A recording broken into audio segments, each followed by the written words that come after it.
Hello and welcome everyone into another episode of Zoom Action KSR's basketball breakdown show. As always, I'm Zack Geoghegan, joined by my co-host Brandon Ramsey. Brandon, it's been a few months since we've done one of these. We did our whole player breakdown, positional player breakdown previews throughout the summer. Took some time off to basically wait for basketball to happen. And guess what? The basketball has finally happened. We got a little taste of it at Big Blue Madness last week. Were you there for that, Brandon, by the way? I was Big not. Blue Madness? No. Did not make the trip to Big Blue Madness. It was really fun. It was less basketball than ever in this one, but honestly, the product was fine overall. So we were actually treated to some actual basketball this past Friday at Memorial Coliseum for the Blue-White game.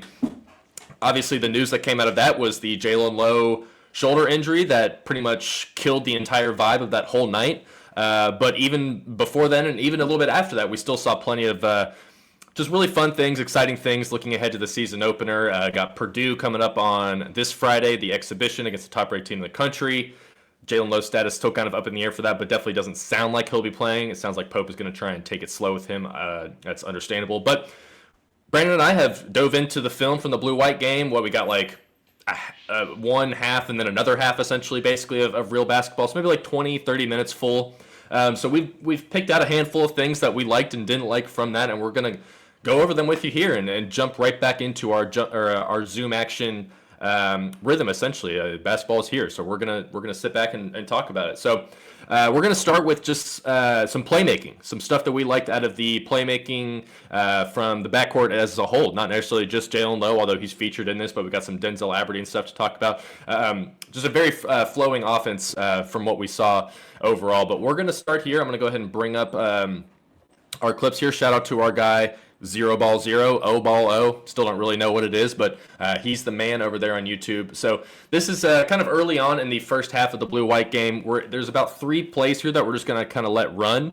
And Brandon, if you at any point want to chime in while this is going, let me know and I will stop it and I'll let you do your thing. But otherwise, we will let it play and then we will go and see, or kind of break things down, go back in order and break things down from there. So we'll start off here with Jalen Lowe bringing up the ball. I'll just kind of let it play here as I lightly talk over it. A little bit of a two-man action here with Reese Potter. Gets him into the lane for a paint touch. Mo Diabate with a nice kick over to Cam Williams. Reese Potter, air ball 3. But we like the ball movement in general from that play right there. We'll touch on that in just a second. Then on the exact next possession, you've got Denzel Aberdeen bringing up the ball here.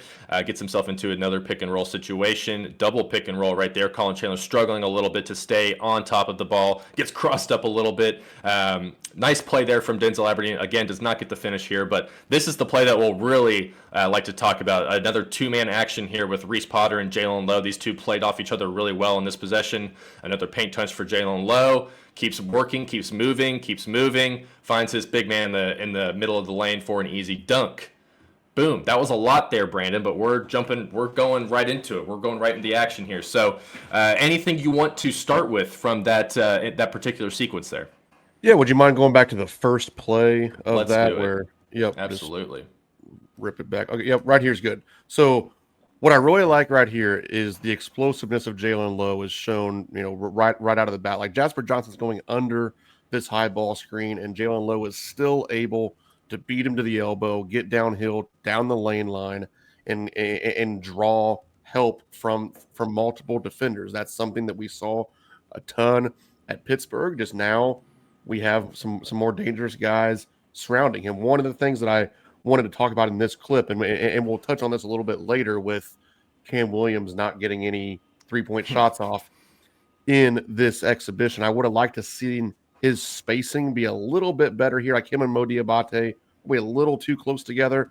Cam's trying to space it out here, but like if he was already there, as opposed to having to space out there, he might have been able to get a shot before Trent Noah closed out him. But really, what I wanted to talk about here was the playmaking of Jalen Lowe. I know it didn't lead to anything. I mean, heck, it led to an air ball 3. So there'll be Louisville fans that are making fun of us for highlighting this clip. But I think it's just important to show how Jalen Lowe is going to get so many paint touches this year.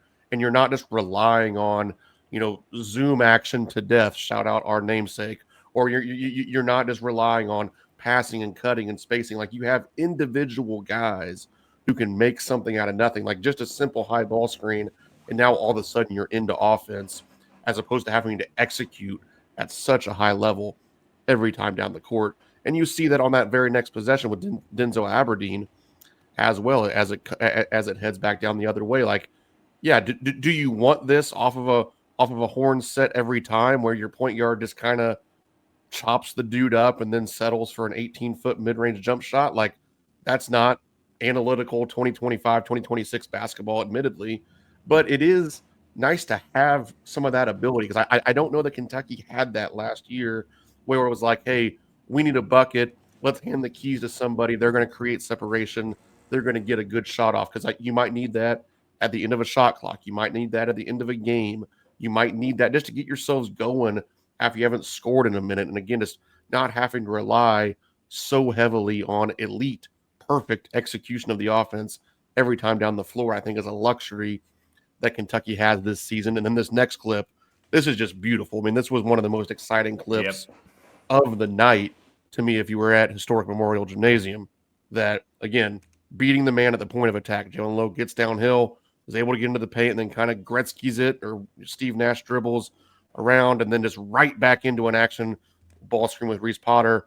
Malachi steps up, boom, dunk for the 7-2 Kentucky natives. Yeah, it's just that was a beautiful transition of three clips there. Now, yes, admittedly, we didn't score on those first two, but that's not the point. It's October. Like, it doesn't have to look perfect, but just the idea of these guys creating separation, being more explosive, being more dynamic with the ball in their hands, that's just something that we didn't see a whole lot of last season. And again, I don't think any of us want to turn into ISO ball Kentucky this season. That's not the point. It's a part of the equation. And last year, the equation was like 95% offensive execution and 5% isolation. I think that this year, maybe you can find a more of a happy medium of it's like 80-20 or 75-25. You know, again, we're not talking about letting Jalen Lowe just, go rogue like he essentially did at Pittsburgh, because that turns into Pittsburgh offense, which wasn't any good. But letting that be part of the equation,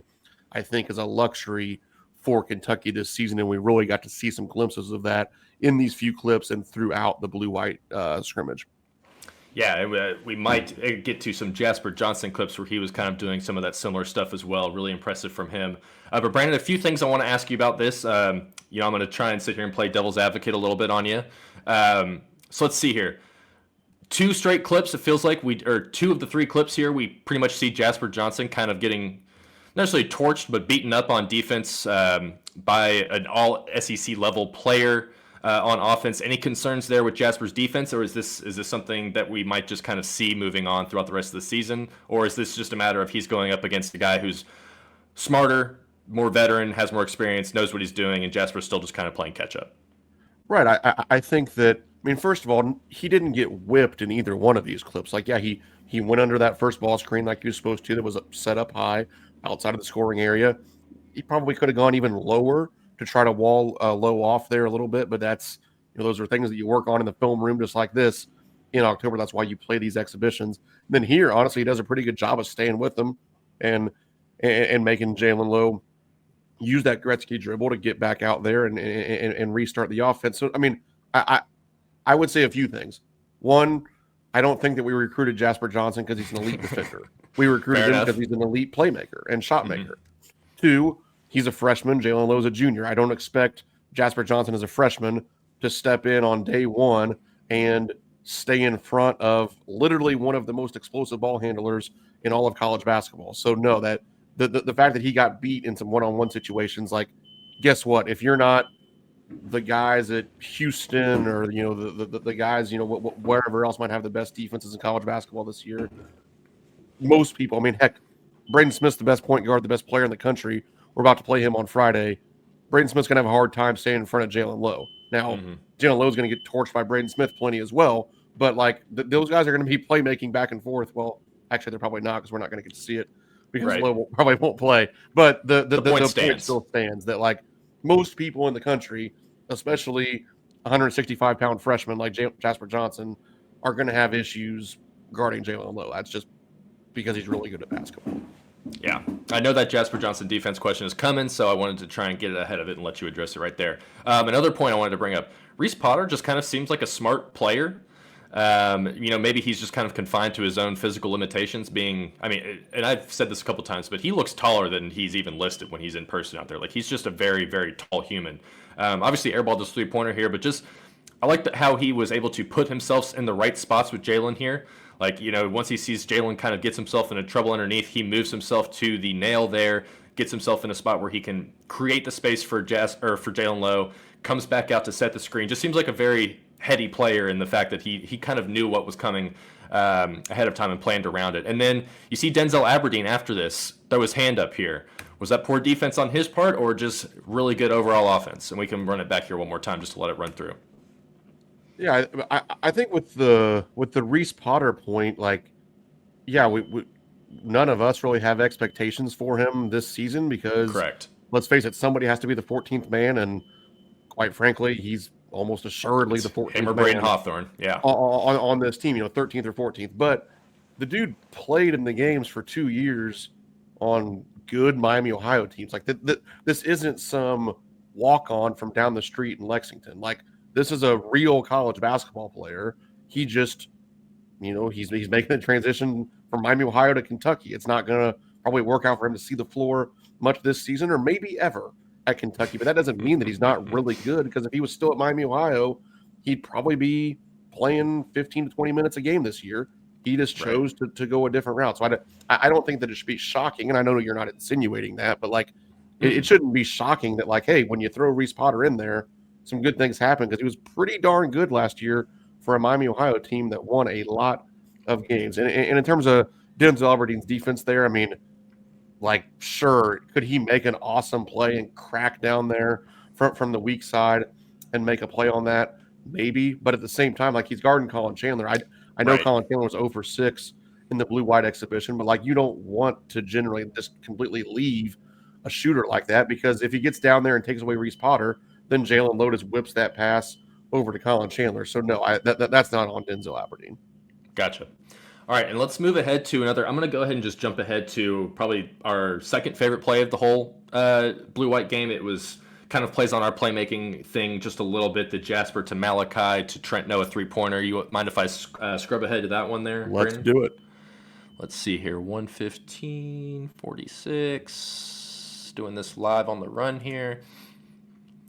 Yeah, so we get a nice turnover here. Jasper Johnson in transition. A no-look pass to Malachi Moreno there in the paint, who just does,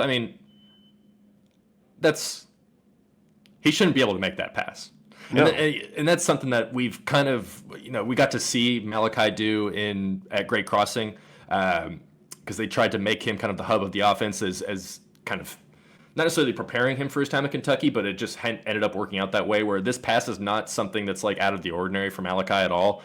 And the fact that it was pretty much perfect, Trent gets Cam Williams right in the air, beautiful three. This was, it feels like Kentucky's going to try and live in transition a lot this season. That's nothing out of the ordinary for a Mark Pope offense, but to see it happen like this was definitely very exciting when you've got your 7-footer running the lane, or running in transition, trying to put himself in a position to not be selfish and make a good play into a great play for Trent Noah 3. And Trent Noah obviously is, it definitely looks like he's going to be the best 3-point shooter on this team. But Brandon, this was obviously a really fun play, really cool. Just what did you like about it? Well, first of all, it literally just hit me as I was rewatching this play now for like the 1 millionth time. But this is like every Kentucky fan's dream. We have Kentucky for a 3-point shot. Like, if this happens very much at Rupp Arena, we might need like to, fix the roof, because it's going to freaking fly off a few times if we get very many Kentucky 3-point shots made by the Mountain Mamba. But but beyond that, you were right. Like, Malachi Moreno catching this pass, throwing it without traveling. He stood still when he did it. Like, he didn't even move. This was one motion. Yeah, doing it without falling over and delivering it on target to Trent Noah in the corner. Like, forget freshmen, forget centers. Like, there's not very many people that are making this pass. Like, yeah, it's one pass. Again, it's an exhibition. I get it. Like, let's not be completely crazy Big Blue Nation people and freak out over one play. But, like, there's just not many people, especially that are 7 feet tall and 18 years old, that are making that pass across their body, across the court for a wide open 3-point shot. So that, as much as I liked that last Jalen Lowe play, this probably was like, if you were making the Sports Center top 10, this was probably number one, just because it was beautiful. It was a nice throw ahead by Jasper Johnson, but then that play by Malachi Moreno, and obviously anytime you end it with a Trent Noah 3, it's a little extra exciting. But yeah, just unbelievable execution. And as you mentioned, it does matter, because this is how Kentucky wants to play. Like, this isn't just some, sexy exhibition play that gets us all excited. This is how Kentucky wants to play. And will it work out perfectly every time? Will it lead to a couple turnovers? Absolutely. But it'll also lead to some really special plays like this. And when you see the athleticism, and I talked about it last year, I'll talk about it again this year. Brandon Garrison's elite on the rim run. It's one of the things that honestly he does best. Malachi Moreno, we just saw it. Andrea Yelovich ended the game with a nice rim run dunk. This Kentucky front court is athletic and mobile and really good getting out and running. So it's going to be a big part of what you see this year, not just from Malachi Moreno, but these other pieces as well. Yeah, and we'll kind of switch up the order of how we're going to talk here, because we're already talking about Malachi. So we might just stick with him for a second, because he really did stand out. He was credited with 9 rebounds in that game, only had 4 points, but then wasn't credited with an assist, actually. But we are going to absolutely give him the assist on that Trent Noah play there. We just watched one. Yeah, we just watched it for sure. So, 9 rebounds for Malachi. He had 4 offensively. The defensive rebounding is something, Brain, I know you want to talk about in a second. But, let's kind of just group all those together, the defensive rebounding and Malachi. How much of the defensive rebounding issues, and like on the rewatch, there were a lot of offensive rebounds. I don't know how many were credited. There was 11 total offensive rebounds in this game by both teams combined. Malachi always had 4 of those. He was just kind of a monster all around. How much of was the defensive rebounding just due to the fact that Malachi Moreno is 7'1" and he's kind of rebounding over guys that are taller than him? Or is it maybe something of an actual concern for you, like where, at least from the sample size I saw, or the game we saw from here, like it felt like a lot of it was positional stuff, like, Brandon Garrison's maybe too far out on the perimeter defending whoever he's defending, and that opened up, a spot where Malachi can get an offensive rebounding over someone like Mo Diabate. But, we also have a clip where Malachi Moreno just goes up and rips a rebound off of Brandon Garrison's head, and I'll show that one in a second, and goes up for a putback there. So I'll just kind of let you ramble on about that while I go ahead and search up this clip real quick. Yeah, I think that Malachi Moreno is going to be a good offensive rebounder, because he's tall, athletic, long, and tries to offensive rebound. Like, he had a couple that were outside of his area, keeping the play alive, going to save it from going out of bounds. Like that, he made some big time plays on the offensive glass, including that one that you just showed there, where he just rips it from over top of Brandon Garrison, goes back up and scores it. That's a big time play. Again, not just from a freshman, but from anybody that you're seeing. And I got to ask the same question on my show on Monday, because it's the age-old inter-squad scrimmage debate of like, well, does my defense stink, or is my offense great? And right. Does my defense rebounding stink, or are we really good at offensive rebounding? I would be surprised if we're elite as an offensive rebounding team, because quite frankly, it's not a major point of emphasis for Coach Pope teams. Like, I think he generally would trade transition defense for giving up some on the offensive glass. I mean, Kentucky was like 200th in the country last year in offensive rebounding, and you had Amari Williams, who's one of the best rebounders in the country. So I think it shows that, like, again, it's not like you're telling them don't offensive rebound, but you're trading one thing for another, and that's transition defense. You're telling guys to get back as opposed to crashing the glass all the time. So I think that my biggest issue with the defensive rebounding was that the team that got whipped on the boards, again, mostly by Malachi Moreno, was Brandon Garrison and Mo Diabate, who are probably your day one starting 4 and 5 men. So that's the concerning part, that like, hey, if you guys are going to be my starting 4 and starting 5, we can't give up 35% on the defensive glass or offensive glass like the white squad did on Friday night. That's just not going to get it done. That's going to lose Kentucky games at some point. So you need those guys, and especially, if I'm putting on my coaching hat, I'm going in there. I'm like, Hey, Brandon Garrison, you're a junior now. Hey, Mo Diabate, you're a senior. Like, you're letting this freshman come in here and absolutely punk you on the offensive glass. Like, do you guys not have any pride? Have you not gotten better? What am I dealing with here? I can't start you guys. I can't play you 20 minutes a game if you're going to get whipped by this freshman on the glass. And here I am getting mad like a coach. But as I talk, but so it's like, hey, like, great job, Malachi. But I'm mad at you dudes because you can't let it happen. And that's the the age-old dichotomy, as I said, of a inter-squad scrimmage. But yeah, I'm more concerned about the defensive rebounding than I am encouraged about the offensive rebounding. I guess I would say it that way. But that also isn't to take away from how encouraged I am about Malachi Moreno, because I admittedly probably was much more cautious than some of the people were with like the offseason Malachi Moreno hype, because I feel like I watched him a ton and I wasn't real sure if it was going to work out this year.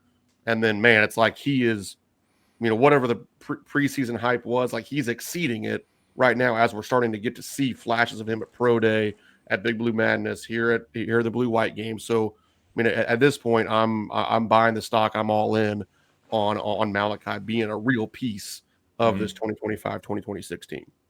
Yeah, and sometimes it can just be as simple as 7-footer has really good feel, and that can just make you a productive player from day one.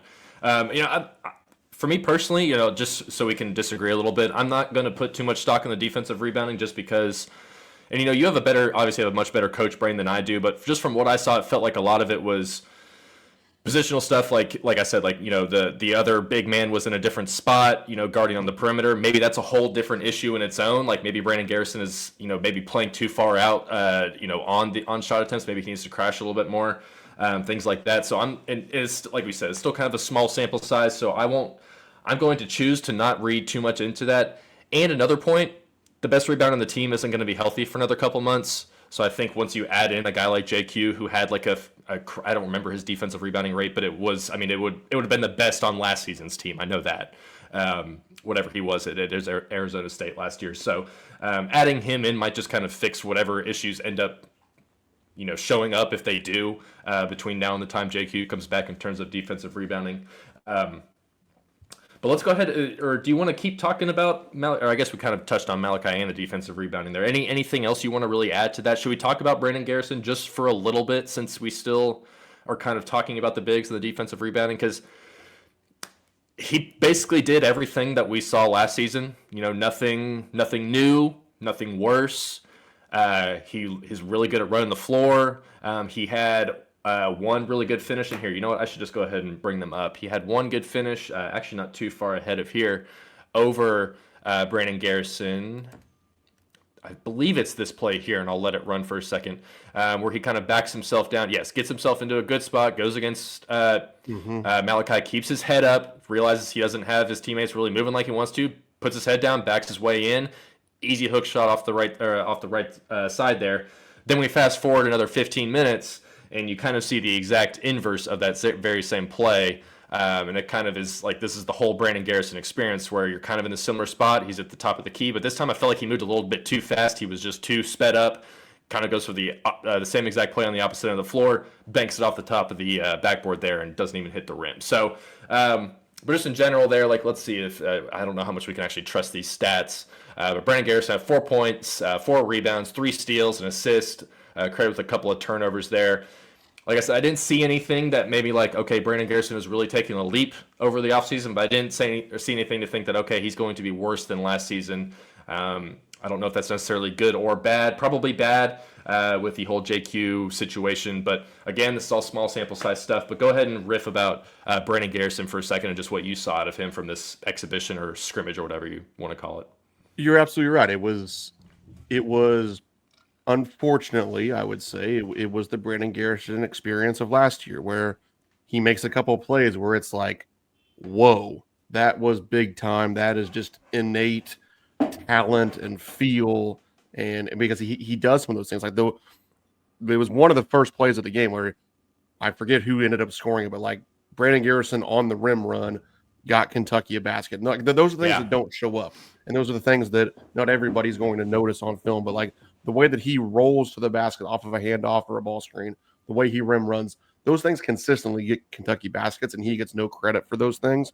He's really good at that kind of stuff. Then he also makes some wow plays like that right-handed hook shot over Malachi Marino. The one thing he did there that he was not doing last year was that he made his move and then he got to the midline or really darn close to it before he stepped back over his left shoulder. Last year, he would play to his right hand so much, then he would lose that angle and he wouldn't be able to bank it in. Like the reason he was able to bank that in was because he made his move to the left, to the midline, and then dropped step back and kind of had a 45-degree angle as opposed to a 90-degree angle where now you're having to put it right in the basket, and that doesn't work very well. So that was some growth, I thought, from Brandon Garrison there. But then, you just showed that second clip where it's like, well, nope, we're back to just missing the hoop on a wild kind of forced shot. And then, he made a couple of great passes. He made a couple of turnovers, made a couple of great defensive plays, got beat a couple of times defensively. Not a very good rebounder. Gave up the offensive rebound of Malachi. Right. So like those things are still there. And I think that we said it last year, it wasn't as big of a deal because Amari Williams was so good and his role just wasn't as big, Brandon Garrison. But like for Brandon Garrison's role to improve or to increase, he's going to have to be more trustworthy, more consistent. It can't be a roller coaster every time. Now, that roller coaster isn't all bad as we just showed, but if you're going to be the starting center, if you're going to play 25 minutes a game, or even just 20 plus minutes a game, it has to be a little bit more consistent because you have to be able to trust him for longer stretches of time. And at least right now, as we sit here on October 21st recording this, I'm not sure I trust him more than I trusted him on March 21st of last season. Now, again, every necessary caveat of small sample size and all that deserves to be said. But, we can only go off of what we have to go off of. And right now it's this, and he played okay. And quite frankly, I need more than okay out of Brandon Garrison, certainly until Jaden Quainitz comes back. But quite frankly, I need more than okay from him, period, because he's relied upon to play in the games for a team that has championship aspirations. Yeah, and just kind of to touch on everything you just said there, he had to, if there was points in the game where he was focused, locked in, like you saw with that first shot where he had the right hook over Malachi, and then you see where he gets himself rushed and he just isn't as calm and collected and as calculated with some of his moves, and that just seems to come and go throughout games as we saw all last season. But like to your point, he had some good passes. Like I remember one where he had like kind of a wraparound pass to, I think it was a cutting Colin Chandler. I don't know if that ended up in points or not, but he had a good pass there. Like a lot of the same stuff that we saw from last season. And then there was other times where it felt like at least once, maybe twice in this blue-white game, I remember where it just felt like the ball stuck just a second or two too long. And that was something that it felt like was part of the issue last year. Maybe that's not an issue. Maybe that's what the coaches are fine with. Like you'd rather him stick with the ball than just throw a bad pass. So maybe that's not really an issue at all. But I do feel like when it sticks a little bit longer, it slows things down and takes away other opportunities for his cutting teammates and stuff like that. And the offense as a whole trying to be as quick and fast paced as possible. But, we're kind of nitpicking really. Like it's Brandon's, he's going to be the starting center.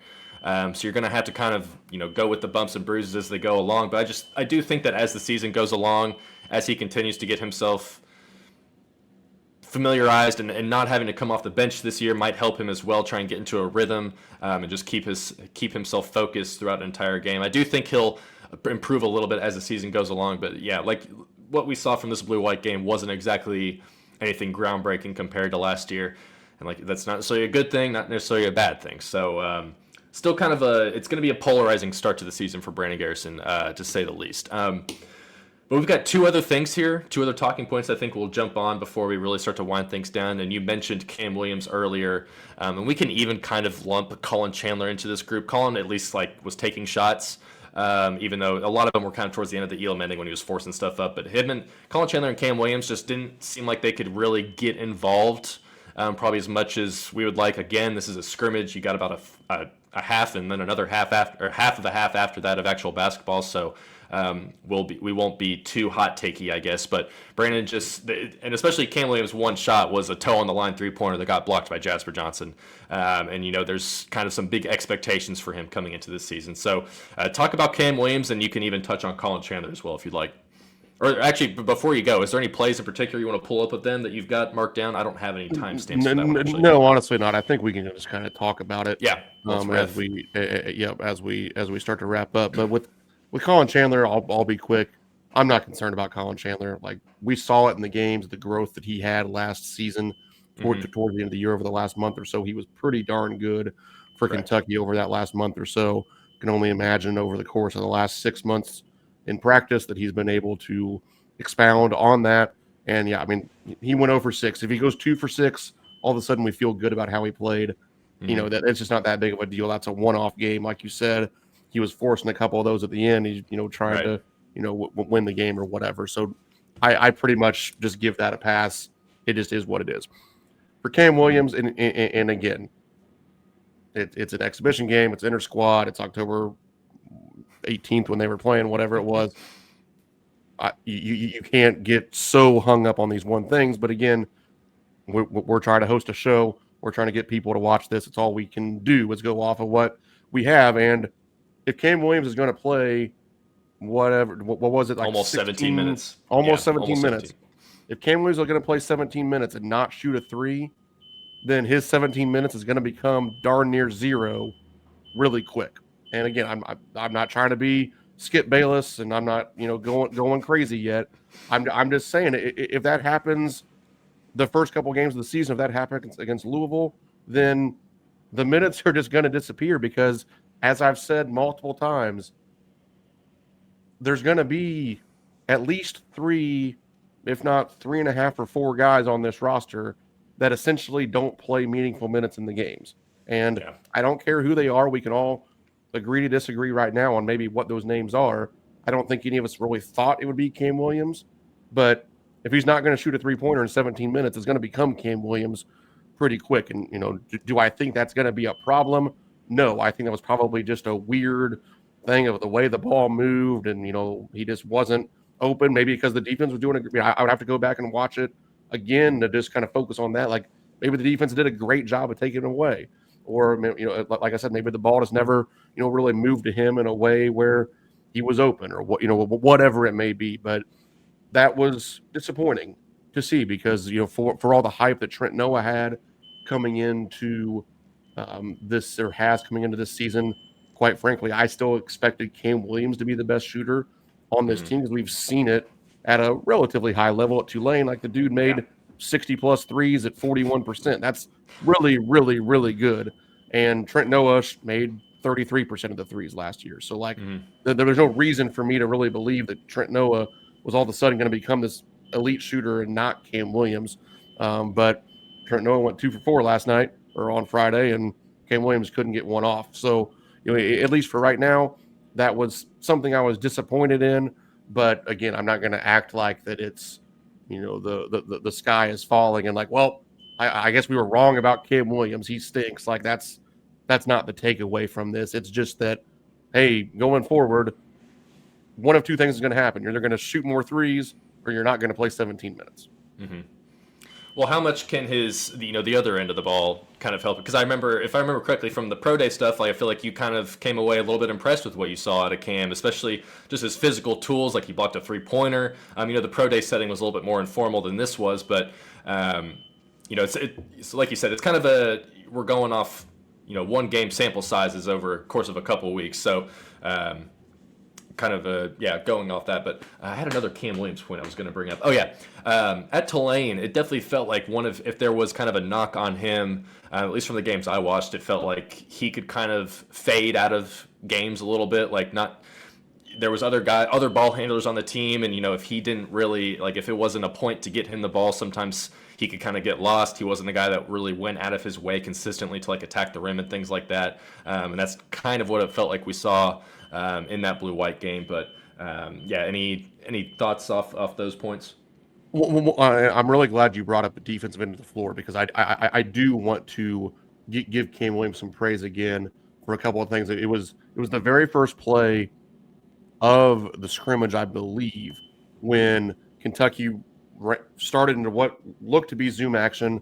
It was called for Otega Oweh to curl it, and they posted Oweh up, and Oweh made a little move to the midline, and Cam Williams, I'm not going to say he blocked it, but he definitely got Oweh to miss it with his length, being 6'8". There was another play not too long after where he was guarding Jasper Johnson on a ball screen, went over the ball screen as you should when you're guarding Jasper Johnson, stayed on his hip and got him to miss a little floater because of his length. So yeah, here's the first play I was talking about where like Cam Williams being 6'8" and also rebounds it, by the way. We're discussing the defensive rebounding. Like he got him to miss that and he rebounded it.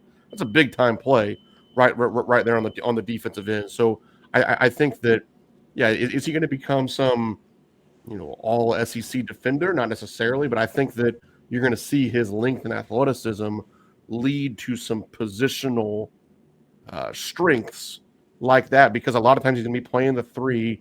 He's going to be bigger, longer, more athletic than the guy he's guarding a lot of times. And I think that you saw it in that play there. And then the one I was talking about with Jasper Johnson as well, where he's guarding these smaller guys and it's hard for them to score over him. So yeah, I can be frustrated about him not getting any threes off, but it doesn't mean that he didn't contribute in some other ways. And especially because of what you mentioned with some of the, maybe the knocks on him at Tulane, it's good to see that even if he wasn't getting the shots off, maybe he at least was able to bring some things on the defensive end of the floor. Yeah, I definitely think his defense is probably what's going to help. That's what's going to get him on the floor. And then, like you said, but he can't be a net negative on offense. Like he can't be going, just taking one shot and having it blocked throughout 17 minutes. That definitely can't happen, even if he's playing great defense. All right, let's move on here to kind of our last little talking point. Well, actually, you know what? Let's spend 90 seconds talking about Otega, because that was his first real action in like 10, or he'd practiced throughout the week, but it's probably his first like public appearance, essentially playing basketball in 10 weeks. So any hot takes on him? He didn't necessarily put up any stats or anything. He had a really nice lefty finish over, I think it was Malachi. Had a really good push pass in transition to Malachi. He tried to do that twice with him. Malachi fumbled the pass on the first one, got the dunk on the second one. Felt like he was playing some solid defense, really active out there, but missed a few shots. Any major takeaways from Otega's, the SEC preseason player of the year, the guy that we're just kind of, we're not really talking about at this point because we kind of know what he is. Anything you want to talk about from him? I think it was just good to see him out there. This guy that's spent a lot of time in a boot. He's missed a lot of time through the preseason, and it was good to see him out there kind of getting his feet back under him. And now he has a couple exhibition games, a couple, admittedly sort of tune-up games, and then Louisville within the next month. So it's just good to see him back out there. Even more so, I said about Colin Chandler, like I don't really care what Colin Chandler looks like in the inter-squad scrimmage. Like I definitely don't care what Otega Oweh looks like on a inter-squad scrimmage on October 17th, because I know what he looks like when the lights are on, and it's really, really darn good. So to me, it was all about seeing him out there. He did a couple good things, great, but the only thing I cared about was the fact that he played and he was healthy. Yeah. And to that point, Jalen Lowe also looks like the star that we've kind of been hearing all offseason. Definitely looks like he's going to be a very good PG1 whenever he gets back and healthy. Absolutely. He played great. He hit a really long three as well. The only mistake was that bad pass to Aberdeen cross court that he kind of telegraphed. But really like Jalen Lowe's just ability to keep the plays alive, keep the ball alive, keep his dribble alive, and keep moving. So I think he's going to be awesome whenever he comes back. But let's go ahead and move on to our last little talking point here. Man, that Mo Diabate. Could you imagine trying to stand in front of him when he's got his head down and that left shoulder's lowered into you? I can't imagine that's going to be very fun for a lot of guys this coming season. It probably hasn't been a lot of fun for guys like Yelovich in practice, because we have especially in this Elam ending portion, Mo Diabate just kind of took over. The white team was down, like they were down. The game was pretty much over at that point. So Mo was like, I'm just going to kind of go ahead and get mine. Missed a couple of 3-pointers, but I like that he was taking them. It's not like he airballed them or anything. They were good shots. But, man, the guy is just a bully when he gets the ball at his hands, whether it's, offensive rebound. I know he had one of those. He had it for a putback, one where he kind of crossed up Yelovich going into the lane. Just has ones where he's just generally just bigger than the other guy. I've got a few different plays I can that I'll pull up and I'll let run here, Brandon. But while I do that, go ahead and just talk to me about Mo Diabate. What do you like about him? Well, the thing about Mo Diabate is with the versatility that he brings to the floor and the skill level that he has with the ball in his hands. We spent the first portion of this show talking about playmaking. Mo Diabate is going to be very involved in the playmaking this year. We saw it late. It's probably one of the clips that you're going to show here. We saw it late where he just whipped a guy one-on-one on the left wing, went in and dunked it with two hands. Like just a isolation move from your four-man. You're going to see him, I think, probably more than anybody, be that Amari Williams offensive initiator too, where whether it's off of a ball screen or just hitting him at the top of the key, like the way the Golden State Warriors use Draymond Green a lot, where the guards command so much attention, he kind of just sort of slips out of it or spaces out of it to the top of the key.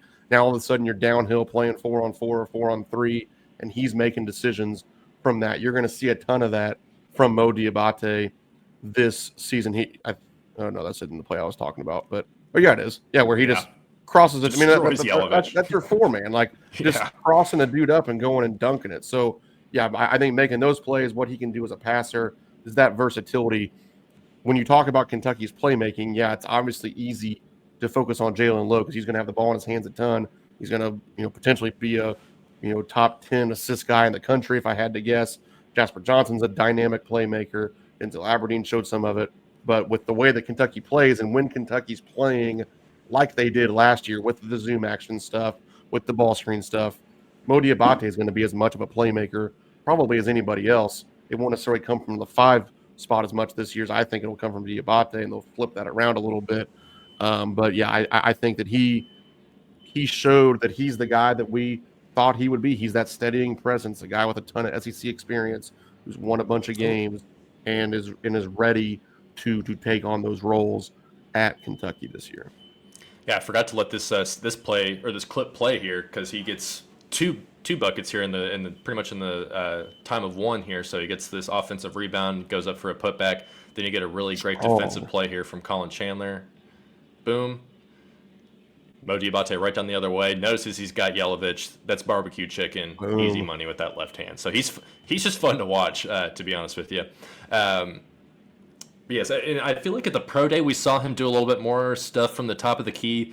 For some reason, my brain isn't remembering if we saw him do more of that stuff in the blue-white game. Do you remember if you saw him do any initiating stuff from up the top of the key, like you were talking about with that Amari Williams type role, or do you think we'll see that more this year? Or there wasn't much of it, but no, I just continue to believe that that's going to come because it feels like it's going to. He's not going away from the zoom action stuff. He's not going away from the things that we saw last season.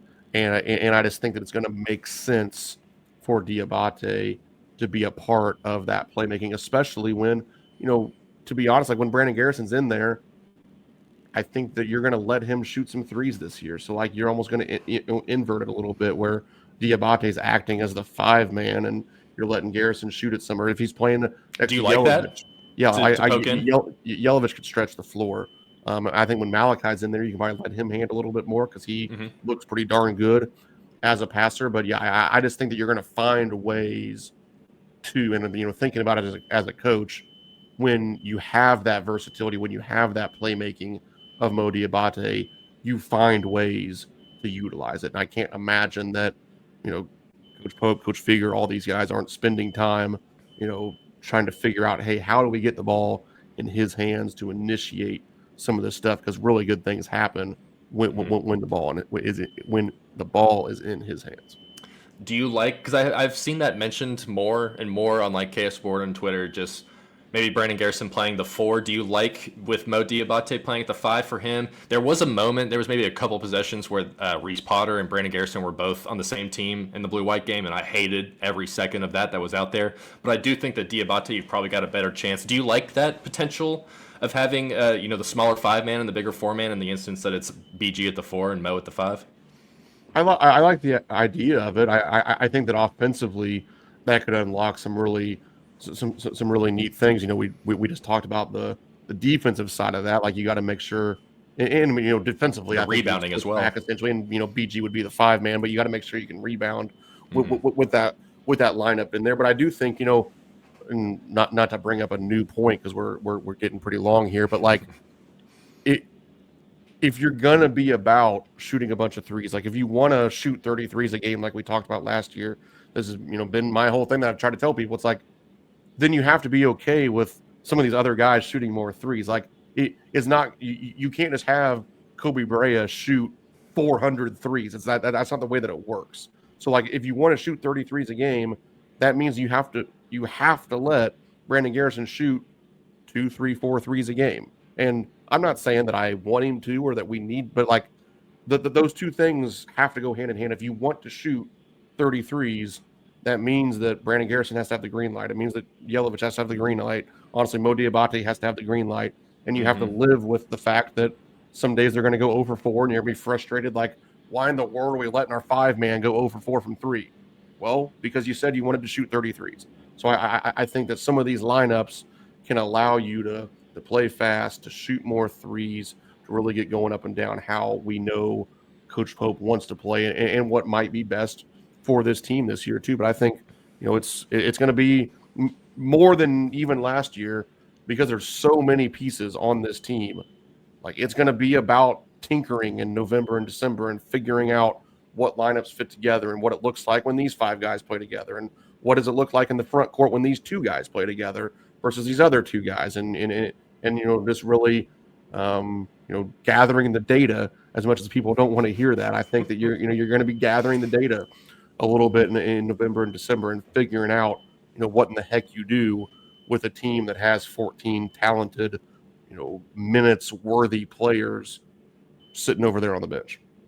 I kind of forgot about the gathering the data bit from Pope. I feel like that was like early on last season, so that was a funny little callback. Let's end it here with just your general Andrea Yelovich thoughts. This was our first time really getting to see him in a college setting, a real game setting. I'll just kind of recap his night for you. He had 8 points, 4 rebounds, 2 for 4 on 3, banked in one of them. We'll take it. Had the Elam ending dunk there in transition, like you mentioned earlier. I felt like defensively he's definitely a step slow, but offensively I feel like he has a good feel for the game, at least in terms of being able to stretch the floor with his shooting. Anything really stand out from him, or are we also still kind of in this is his sixth week in America and he's playing his first public scrimmage, so let's be cautious.